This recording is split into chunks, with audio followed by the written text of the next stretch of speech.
To wszystko wydarzyło się naprawdę, ale zacznijmy od początku. Wyruszyliśmy ze wschodniego wybrzeża Hiszpanii do małego miasteczka w Ekstremadurze o nazwie Alange, które, jak się okazało, ma zadziwiająco dużo do zaoferowania. Stare miasto, jezioro i sam byłem w szoku, rzymskie termy.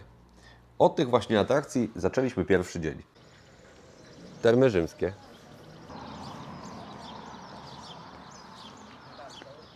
Na liście UNESCO.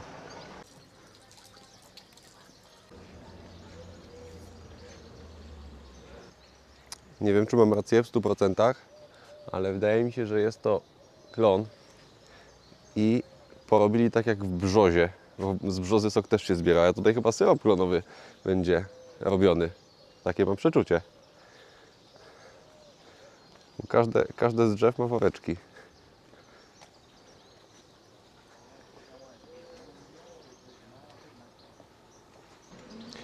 Tam są termy, ale wejście jest płatne. A my mamy dużo atrakcji na dzisiaj, także wrzucę Wam może jakieś zdjęcie, jak one wyglądają w rzeczywistości.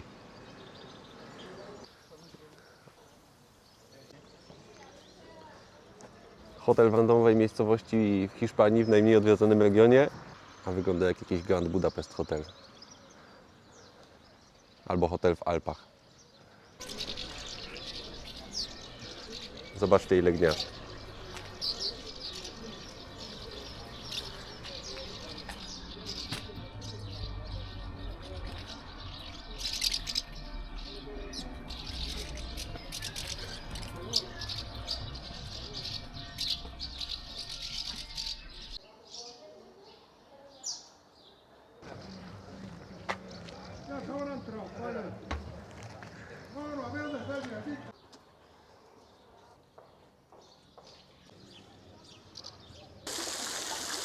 Chociaż jedno ujęcie nie pod słońce. Idziemy zobaczyć, o co chodzi z tym jeziorem.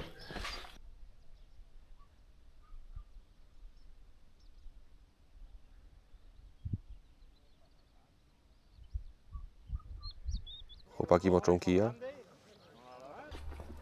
Koniec spaceru nad jeziorem. Jedziemy zobaczyć pierwsze większe miasto w tym rejonie, w którym mamy nadzieję zobaczyć procesję wielkopiątkową, a tym miastem jest Caceres. Hello!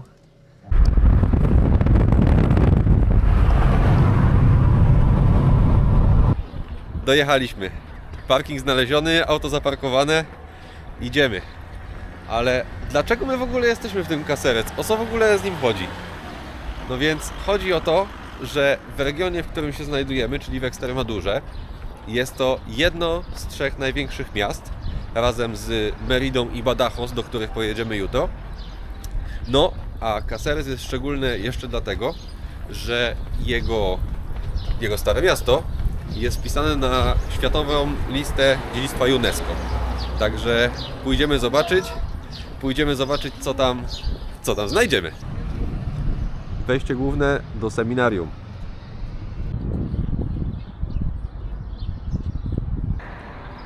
Nauczeni doświadczeniem, jako że jest godzina przed drugą, idziemy zjeść, bo potem siesta wiąże się z głodem do wieczora. Także idziemy znaleźć jakieś jedzonko.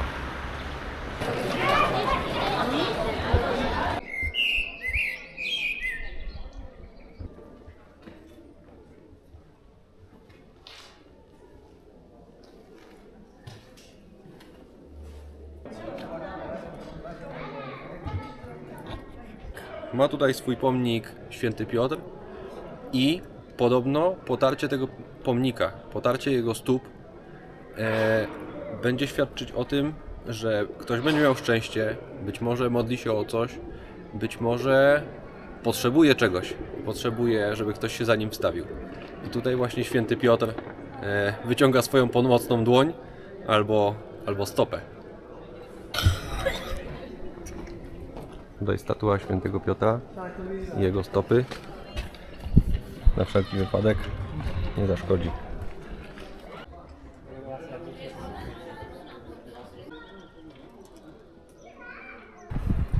Dobra, słuchajcie, kwietniowe słońce zmusiło mnie do wykonania sidequesta, jakim będzie kupienie sobie czapeczki, bo jest po prostu za ostro trochę, jak dla mnie. Misja czapeczka zakończona sukcesem. Sidequest w postaci lodów też został zakończony sukcesem. Była 2 sidequesty za nami, czapeczka jest, lody zjedzone. To teraz idziemy na sidequesta numer 3, a mianowicie idziemy znaleźć ciastka, bo tutaj podobno zakonnice robią swoje ciastka własnymi ręcyma. Więc zobaczymy, czy uda się je znaleźć w ogóle te zakonnice. I zobaczymy, czy ciastka są dobre, czy jednak niekoniecznie. Zaraz idziemy to sprawdzić.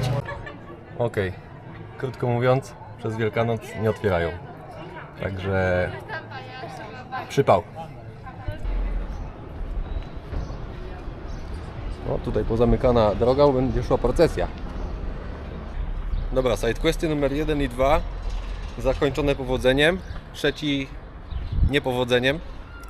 Zobaczmy w takim razie, jaki jest prawdziwy cel naszego pobytu tutaj, bo poza tym, że jest fajne centrum, jest bardzo fajne centrum, poza tym, że jest ładna pogoda, bo jest bardzo fajna pogoda, to jest jeszcze jedna rzecz, która dzieje się szczególnie w Wielki Piątek, bo to jest rzecz nadzwyczajna, a mianowicie jest to Semana Santa sama w sobie i procesja związana z wielkopiątkowym świętem, która w Cáceres też ma bardzo, bardzo duże znaczenie dla wszystkich Hiszpanów, bo odbywa się w ciszy. Normalnie są to pochody z wielkimi statuami przedstawiającymi sceny z życia Jezusa, no tak jak u nas też wiadomo, święta wielkanocne z czym się wiążą, a tutaj jakby te obchody są szczególne, bo niosą te platformy, które ważą czasami kilkanaście ton, niesie je kilkuset chłopa, więc to nie jest łatwa sprawa.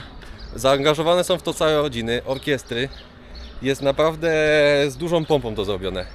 Więc idziemy teraz zobaczyć, jak to wygląda w rzeczywistości. O godzinie teraz 17 będzie procesja. Zobaczymy, jak ona wygląda. Pa, pa!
W poprzednim fragmencie można było zobaczyć początek procesji, która trwa kilka godzin, więc byłem zmuszony nieco skrócić kolejne nagrania. Jak się okazało, najsławniejsza w Cáceres odbywa się o 5 rano, a nie wieczorem jak myśleliśmy, w związku z czym nie udało nam się obejrzeć jej na żywo. Jest ona szczególna, ponieważ ludzie w procesji nie idą w zupełnej ciemności, lecz idą z zapalonymi świecami, co dodaje wyjątkowego klimatu. Różne kolory, w które ubrani są uczestnicy procesji, symbolizują przynależność do bractw w różnych parafiach, które zrzeszają czasem całe rodziny. Znajduję się na największym placu, który jest w Cáceres. Nazywa się Plaza Mayor, czyli plac główny. Ale jako, że jest już wieczór i Do domu mamy jeszcze prawie 2 godziny, także już na dzisiaj wymeldowujemy się z Caceres. Do zobaczenia jutro.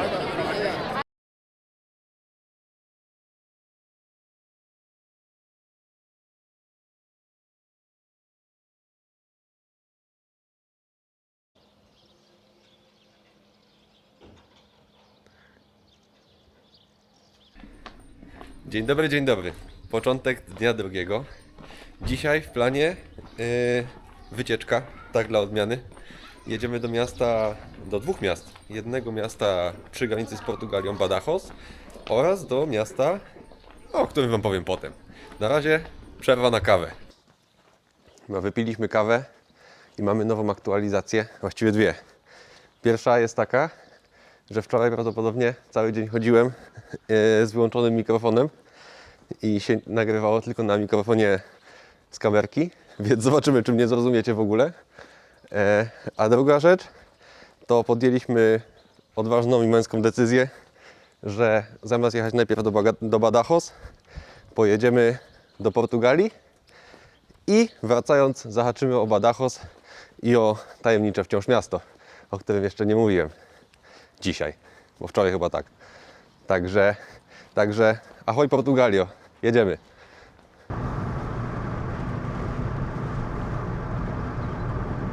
De Vila Franca de Xira, Sobral de Montagraço e Torres Vedras. Pierwszy przystanek Portugalia. Jesteśmy w miejscowości Elvas, o której istnieniu nie miałem pojęcia jeszcze godzinę temu. Niemniej jednak idziemy zwiedzać, idziemy zobaczyć, co tam.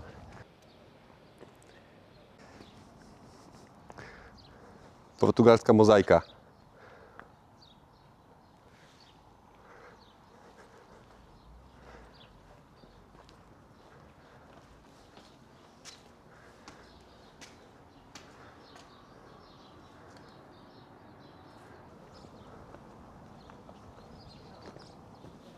Budynek, wydawałoby się, że jakiś klasztor albo forteca, a tu normalnie mają liceum.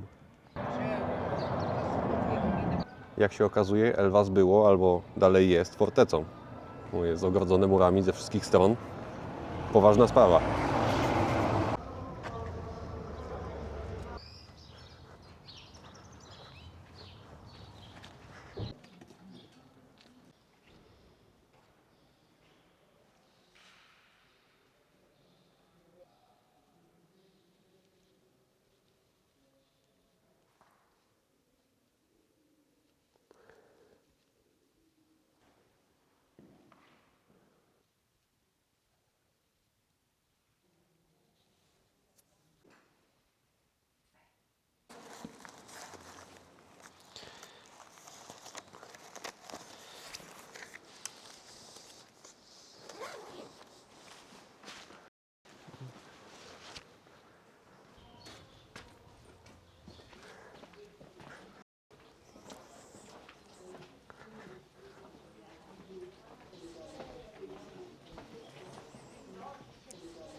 W bardzo niepozornym kościółku, gdzie nie spodziewaliśmy się nawet, że będzie otwarty, okazuje się, że pani pozwoliła nam nie tyle, że wejść bez problemu, to powiedziała nam właśnie kilka słów o tym, że za ołtarzem znajduje się właśnie stary ołtarz i cała zakrystia i wszystko to mogliśmy zobaczyć i Wy również. Dlatego i pani w ogóle bardzo miła. Dlatego na chwilę obecną pierwsze wrażenia z Portugalii tylko na plus. Mimo że już w tym momencie 2 godziny temu nie wiedziałem, że Elvas istnieje, okazuje się, że tutejszy zamek razem z fortyfikacjami są najlepiej zachowaną fortyfikacją w Europie, a przynajmniej jedną z. I jakby jest to dla mnie szok i niedowierzanie, ale wychodzi na to, że to prawda. Kawiarnia w zamku, idziemy na portugalskie ciasto. Patrzcie w ogóle na to. Tam jest Elvas i tutaj też, ale tutaj cała ta część, nie wiem na ile dobrze to będzie widać, ale cała ta część, która jest pod nami, tam widać taki żółty mur cała ta część to jest część fortecy i całe to miasto było, a to jest tylko jedna część, więc faktycznie to jest ogromne. I całe to miasto, wszystkie te białe domki są ogrodzone i jakby tego było mało, tam widać jedną górkę, czy też wzgórze. Widać, że tam jest kolejna jakaś forteca, na którą możliwe, że pojedziemy. I naprawdę szok. I to wszystko zostało zbudowane, żeby bronić się przed imperialistyczną Hiszpanią. Bo jednak sąsiad najbliższy, ale najbardziej niebezpieczny.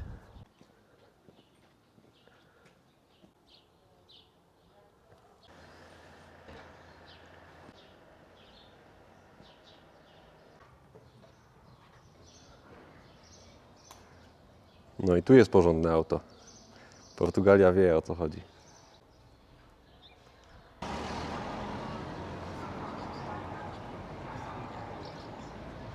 No i to wygląda jak porządny kościół.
Myślę, że świadczy to całkiem dobrze o tych fortyfikacjach to, że są na liście dziedzictwa UNESCO też od 2012 roku, także no, porządne fortyfikacje.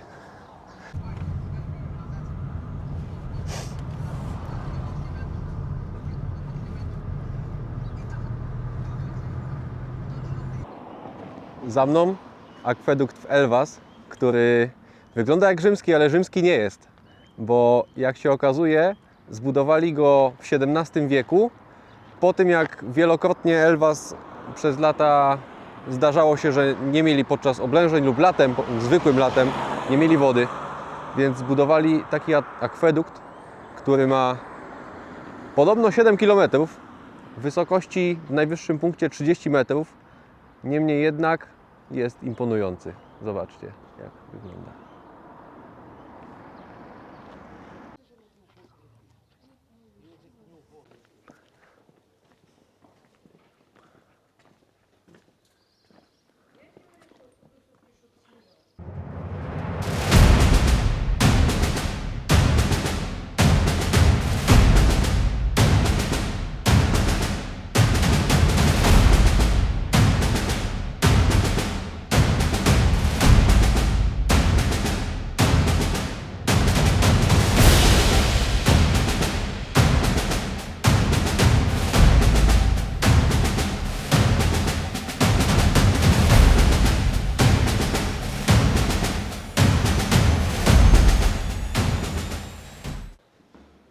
Już chwilę chodzimy po tej twierdzy w Elvas i powiem szczerze, że to, że jest to wpisane na listę UNESCO, to nie jest przypadek, bo jest to naprawdę mistrzostwo świata.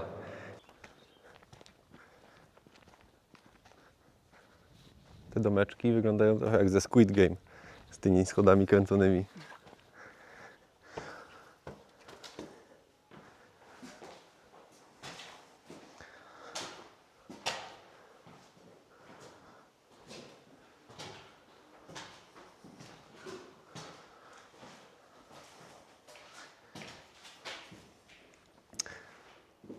No, widoczki mieli dobre.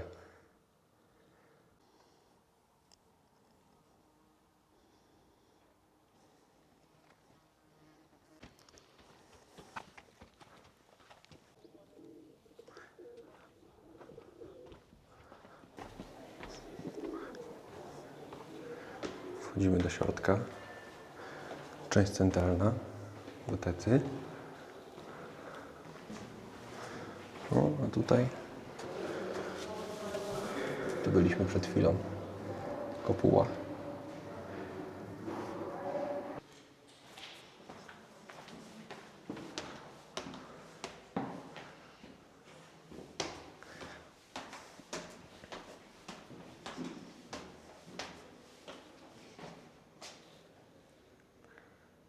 No proszę. Idziemy tu. Jesteśmy nad kopułą.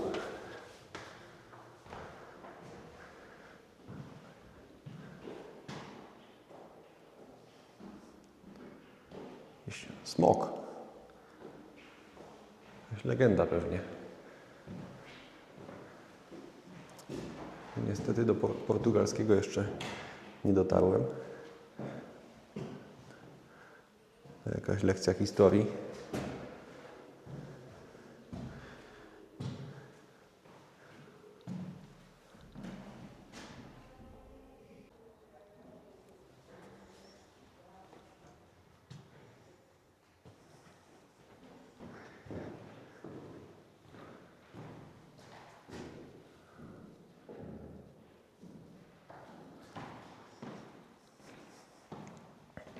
Ostatni komendant tej fortecy.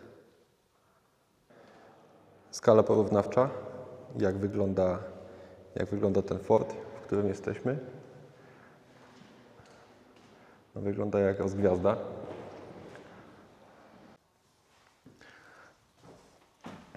No, mam wrażenie, że wchodzimy na górę już od pół godziny, a tu wciąż nie koniec. Nigdy się nie kończy.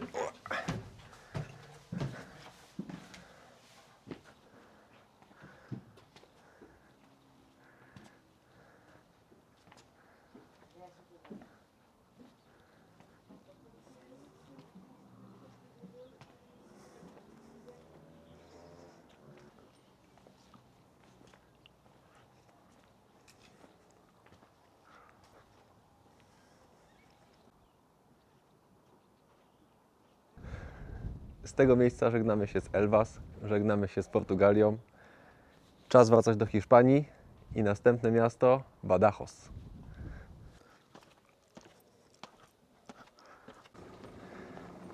Przemyślenie na szybko jeszcze odnośnie Portugalii samej w sobie i ilości twierdz, które mają. Myślę, że mają taką relację ze swoim najbliższym sąsiadem trochę jak my. I dlatego tutaj każde wzgórze to następny punkt obronny. Chyba to o czymś świadczy. Najbliższy sąsiad to nie zawsze najlepszy przyjaciel. Jak pewnie niektórzy z Was wiedzą, nasz narodowy sklep Biedronka nie jest tak naprawdę naszym sklepem polskim prawdziwie, bo właściciel to portugalskie konsorcjum. No i mają tutaj swój sklep, odpowiednik Biedronki, który właśnie pójdziemy sprawdzić. Nazywa się Pingo Doce i jest to kapka przyjemności w tłumaczeniu. Także zobaczymy, czy będziemy mieli przyjemność z tych zakupów, czy jednak niekoniecznie. Jak się okazuje, będzie coś z przyjemności, bo udało mi się znaleźć moje ulubione picie, które, nie wiem, w Polsce go nie widziałem nigdy. Jest chyba portugalskiej albo może brazylijskiej produkcji. No tak, jest brazylijska flaga. Chwila. No, także zobaczymy. I co? Powrót do Hiszpanii. Na razie.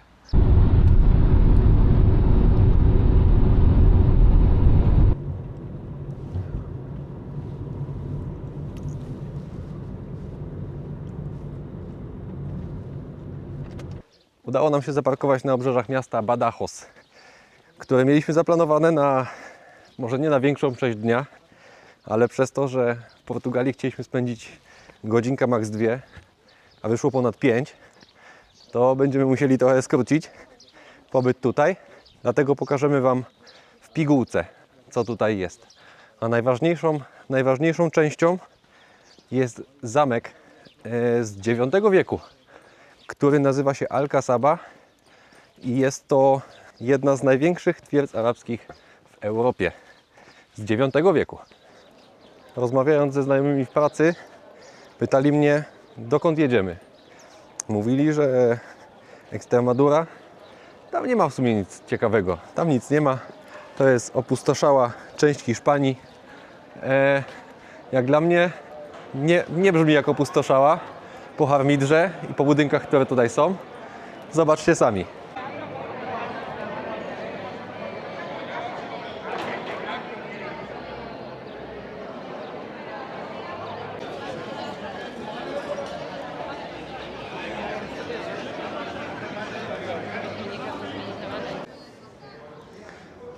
No i o to chodzi. To jest ten zamek Alcazaba, o którym mówiłem. Na początku takie wejście. Widać potencjał obronny.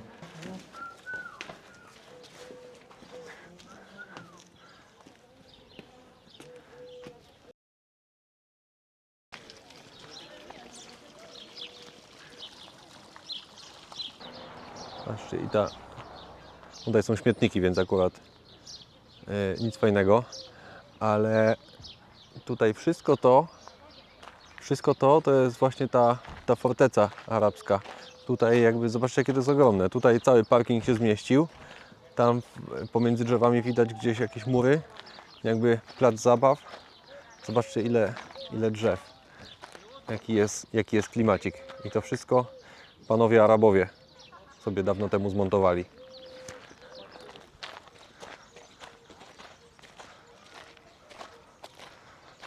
No tutaj jest potencjał na boisko do gry w piłkę nożną. Tam jest jedna bramka, tutaj druga i haratać w gałę. Zmieniam zdanie, jednak tutaj nie powinna być bramka, bo wygląda to trochę jak jakaś piramida schodkowa Majów. Więc myślę, że tutaj by można składać ofiary. Mierzymy grubość muru. Grubość jednej ręki. Więc nie wiem, 80 cm. Grube, ile by nie było.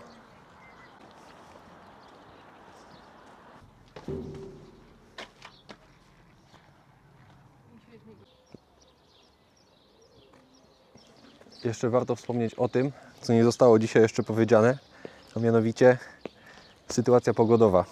Bo że słońce świeci, to widzicie, ale jest 3 kwietnia i mamy 28,5 stopnia o godzinie 18. Także dla tych, którzy chcą przyjechać w lato, zastanówcie się 2 razy. Król Alfonso IX. Tutaj widzimy kościółek i mur dookoła fortecy. Dość spory.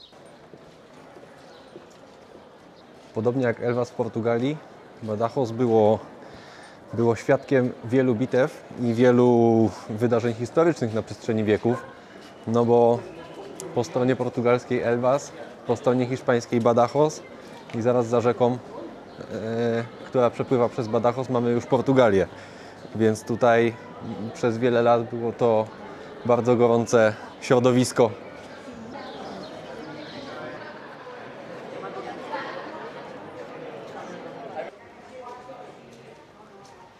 No jest chyba faktycznie poarabskie to miasto, bo są tak wąskie uliczki, niektóre, że człowiek się ledwo przeciska, a tak naprawdę dzięki temu czuć, że jest chłodniej, bo jednak mimo wszystko dzisiaj 28 stopni już, a tutaj czuć jakby było 20 parę może, ale czuć taki chłodny wiaterek. Urząd Miasta w Badajoz wygląda nie najgorzej, prezentuje się całkiem znośnie, a zaraz obok mamy katedrę. I katedra nie wygląda jak typowa katedra, jakieś strzeliste łuki i tak dalej, mimo że jest tam z XIII wieku, gdzie już tego typu budowle powstawały, ale tutaj właśnie, jako że Badajoz to miasto graniczne z Portugalią i od czasu do czasu lubili się pobić, no to miała też pełnić inne funkcje, czyli funkcje stricte obronne. W razie potrzeby miało być to też schronienie dla potrzebujących. Wchodzimy do katedry.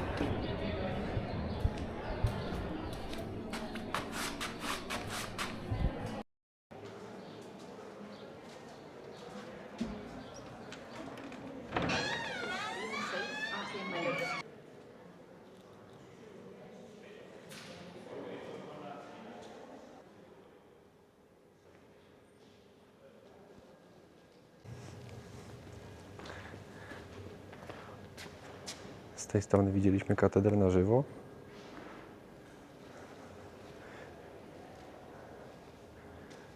Mam makietę.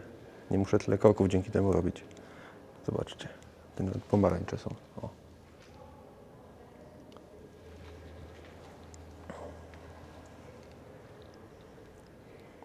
No i tutaj po bokach jakieś kapliczki. Ale co ciekawe, to chyba prawie wszystkie katedry, w których byłem, hiszpańskie i kościoły w ogóle, mają taką śmieszną budowę, bo mają na środku, środek jest zabudowany. U nas to jest zawsze przejście przez środek, dużo przestrzeni, jakby witraże i tak dalej. A wszystkie hiszpańskie kościoły, które ja kojarzę, mają w środku tam są organy i jest to właśnie tak dziwnie zabudowane, że nie jest to otwarte dla wszystkich. Tak jak mówiłem, tutaj kończy się ta część środkowa. Tam jest ołtarz.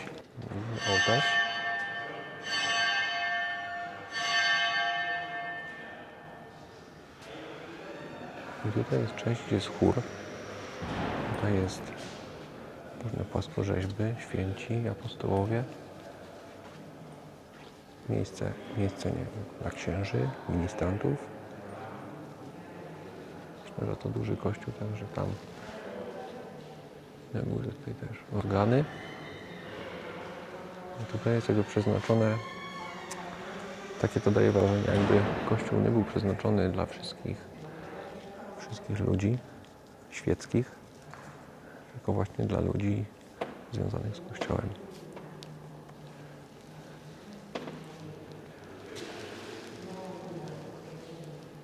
Mamy wejście na wieżę. Idziemy.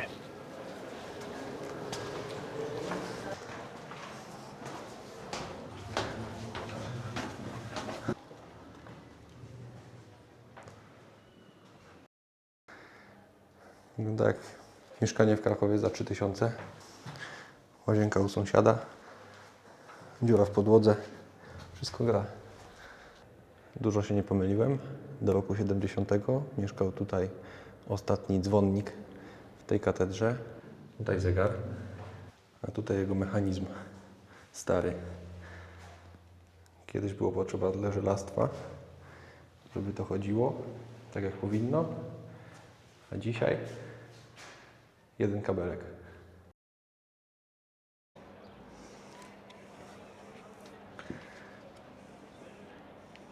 Z tej strony mamy widok. Tutaj jest Urząd Miasta, a tam dalej ta forteca arabska, w której byliśmy przed chwilą. Zobaczcie, jak się fajnie prezentuje stąd. Sztos. Naprawdę kawał ładnego miasteczka. Tam sobie piją piwko. Następny dzwon. No, mam nadzieję, że nie zadzwoni teraz, bo nam urwie głowy przy tylu dzwonach. Nie będzie tego niestety widać, ale w tamtą stronę jak się spojrzy jest Elvas, z którego wróciliśmy, w którym dzisiaj byliśmy. Także pozdrawiamy Portugalię, ale jedziemy dalej. Koniec tego badachosowania. Jedziemy do ostatniego miasta, czyli do Meridy. Dobra, jeszcze idąc do auta, jeszcze kilka luźnych przemyśleń.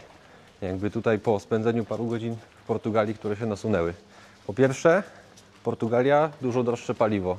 Za litr 95 prawie ponad pół euro więcej niż w Hiszpanii. No bo wiadomo, teraz jest początek kwietnia, ceny szaleją, no ale tutaj w Portugalii są nieuspokojone. Druga rzecz to ta Portugalia wydaje się dużo spokojniejsza, dużo ludzie mają więcej dystansu, tak? Więcej zagadują, więcej się uśmiechają mimo wszystko. Gdzie Hiszpanie uśmiechają się dużo i więcej i są w ogóle weseli, to gdzieś w tej Portugalii jeszcze taki dodatkowy luz, tak jeszcze dodatkowo, że jeszcze mniej się jakby spieszą, jeszcze mniej się przejmują. Nie wiem, takie pierwsze przemyślenie, które przychodzi do głowy. No i jakby samo to, pogoda jest po prostu bajka. Jak na wiosenne dni, no to jest naprawdę petarda. Dobra, udało się, mamy sukces. Dojechaliśmy do Meridy, zaparkowaliśmy, ale czemu my tutaj w ogóle jesteśmy? No bo jak się okazuje, no to w Meridzie właśnie mamy największe skupisko i zbiorowisko rzymskich zabytków. No, wydawałoby się, że to nic takiego, ale na skalę całej Hiszpanii wydaje mi się, że to będzie coś wartego do zobaczenia, więc let's go! I miasto Merida zostało założone w 25 roku przed naszą erą i miało to być miasto specjalne, bo zostało założone właśnie przez Rzymian i miało to być miasto sanatorium, miasto dla dowódców, którzy sobie już pójdą na emeryturkę i tutaj mieli sobie w spokoju sobie żyć, sobie popijać pewnie piwko albo winko, co tam sobie lubili. Także miasto szczególne, miasto spokojne. Zobaczymy, jak wygląda.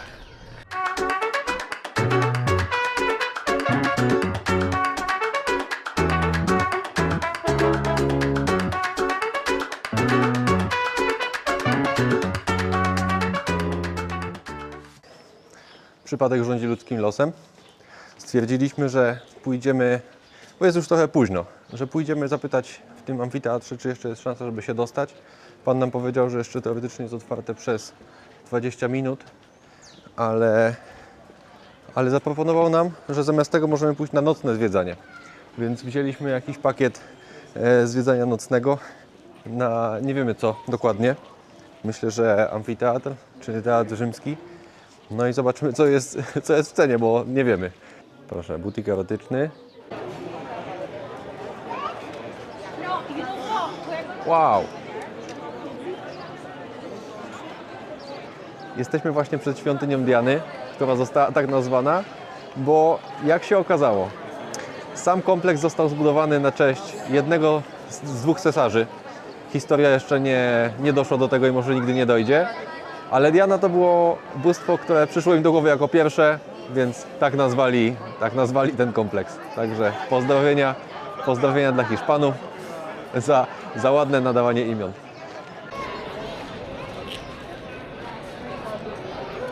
Pojedli, popili, zdążyło się ściemnić. Jakby ktoś był w Meridzie, to polecamy. Restauracja nazywa się Catalin, Alberto, świetny chłop. Obiecał, że to powiemy, bo zobaczył kamerkę i stwierdził, że no musicie mnie zareklamować. W każdym razie idziemy teraz na nocne zwiedzanie teatru i amfiteatru. No i tak, zapraszamy.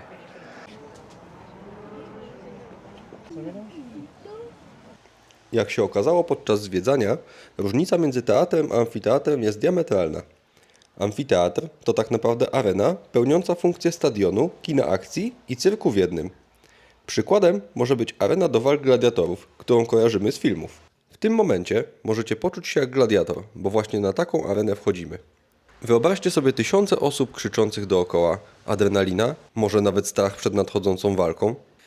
Po odbytym pojedynku opcje były tylko dwie. Wyjście bramą zwycięzców lub znajdującą się po przeciwnej stronie bramą przegranych. Co ciekawe, nie wszyscy pokonani byli wynoszeni z areny, jak to znamy z popkultury, tylko często o własnych siłach kierowali się do wyjścia z areny. Musimy pamiętać, że gladiator był odpowiednikiem dzisiejszego piłkarza. A że był to sport niesamowicie dochodowy, to utrzymanie gladiatora w dobrym stanie było bardzo istotne. Zdarzały się remisy, ale w tamtych czasach brak zwycięstwa oznaczał tyle samo co przegrana.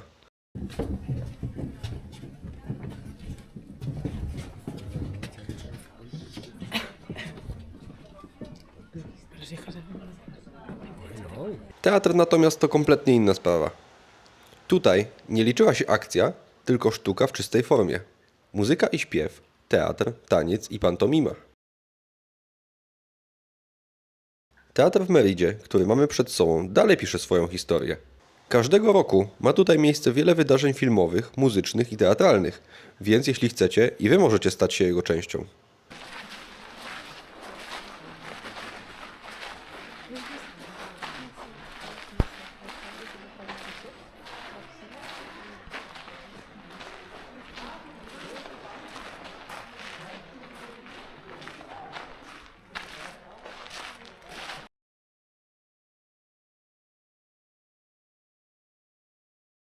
Wszystkim, którzy dotarli do tego momentu, bardzo serdecznie dziękuję.